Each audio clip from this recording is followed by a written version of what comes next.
Welcome to the Tech Egg. Don't get scrambled. Enjoy the video.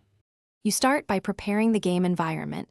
Back up your saves and mods folder so you can revert if something breaks. Next, enable mods and script mods in game options because Live Edit requires script access. Install the correct Live Edit mod version matched to your current patch. Compatibility prevents crashes.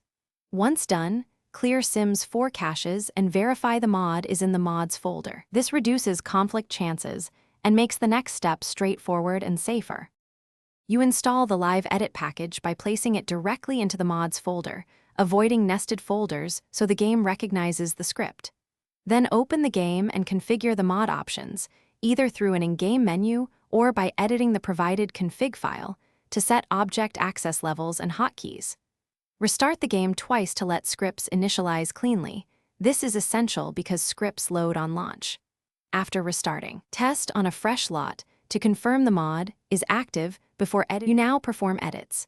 Select the object in build or live mode and invoke the Live Edit hotkey to change mesh, color, tuning, or interactions. Do small, incremental changes and observe results. Save to a new slot before large edits so you can revert.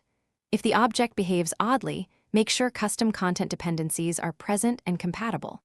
Should problems occur, disable other mods to isolate conflicts, check the mod's debug/log files, and reinstall the latest mod build. That resolves most issues quickly. Thanks for watching. Consider subscribing if I helped unscramble your problems.